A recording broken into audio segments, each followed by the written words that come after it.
बागेश्वर धाम के पीठाधीश्वर पंडित धीरेन्द्र कृष्ण शास्त्री ने हाल ही में मथुरा में मीडिया से बात करते हुए एक बड़ा बयान दिया। उन्होंने कहा कि उनका मुख्य उद्देश्य अब सिर्फ एक है और वो है भारत को हिंदू राष्ट्र घोषित करना। उनका कहना था कि यह हमारा सबसे बड़ा लक्ष्य है और हम इस उद्देश्य के लिए निरंतर प्रयास कर रहे हैं। पंडित धीरेन्द्र कृष्ण शास्त्री ने साफ कहा है कि भारत में जो लोग भी हिंदू सनातन धर्म के खिलाफ है, उन्हें खुद अपनी गलत मानसिकता को छोड़कर सही रास्ते पर आना होगा।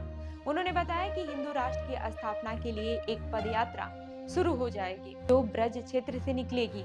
इस यात्रा के जरिए न केवल हिंदू राष्ट्र का संकल्प लिया जाएगा, बल्कि ब्रज क्षेत्रों को मांस मदिरा से मुक्त करने के लिए भी एक वैचारिक क्रांति लाने का प्रयास किया जाएगा। पंडित शास्त्री ने कहा कि यह पदयात्रा साल के अंत से शुरू होगी और इसका समय आ चुका है। पंडित धीरेन्द्र कृष्ण शास्त्री ने हरियाणा के कुरुक्षेत्र में ब्राह्मणों पर गोलीबारी की घटना की कड़ी निंदा की। उन्होंने कहा कि यह घटना बेहद ही दुखद है और सरकार से आग्रह किया है कि इस पर सख्त से सख्त कार्यवाही की जाए। शास्त्री ने कहा कि ऐसे कृत्य किसी भी समाज में स्वीकार्य नहीं हो सकते हैं और दोषियों के खिलाफ कड़ी से कड़ी कार्यवाही करनी चाहिए। इसके बाद से जब मीडिया ने उनसे औरंगजेब के बारे में सवाल किया तो उन्होंने कहा औरंगजेब कभी महान नहीं हो सकता।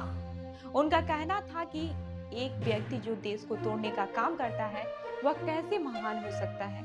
उन्होंने यह भी कहा कि देश को जोड़ने वाला व्यक्ति ही महान होता है और औरंगजेब का इतिहास इस बात को साबित करता है कि वह कभी भी महान नहीं हो सकता। आपको बता दें कि पंडित धीरेन्द्र कृष्ण शास्त्री ने 6 मार्च को बिहार के गोपालगंज में भी एक बड़ा बयान दिया। वहां उन्होंने कहा था, हम यहाँ अपने लिए नहीं बल्कि हिंदू समाज के लिए आए हैं। उनका कहना था कि यह कोई व्यक्तिगत लड़ाई नहीं है बल्कि हिंदू धर्म को बचाने और उसे जागृत करने का एक मुहिम है। उन्होंने यह भी कहा कि हमारी लड़ाई 150 करोड़ हिंदुओं की लड़ाई है।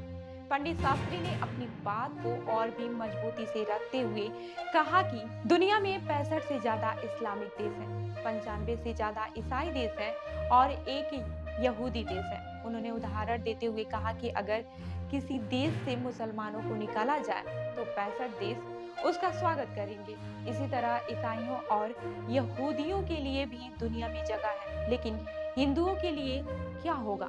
उन्होंने सवाल उठाया कि अगर हिंदुओं को किसी देश से निकाला जाएगा तो 150 करोड़ हिंदू कहां जाएंगे? पंडित धीरेन्द्र कृष्ण शास्त्री के इस बयान से उनके समर्थक तो खुश है, लेकिन उनके विरोधी इस पर सवाल उठाते हैं। हालांकि शास्त्री का यह कहना है कि हिंदू राष्ट्र की स्थापना उनकी मुख्य प्राथमिकता है और वह इसके लिए हर संभव प्रयास करेंगे। तो इस खबर पर क्या है आपकी राय, हमें जरूर बताइएगा और ऐसी ही अन्य खबरों के लिए लखनऊ सुपरफास्ट न्यूज को सब्सक्राइब करना बिल्कुल न भूलें। मिलते हैं अगले वीडियो में। धन्यवाद।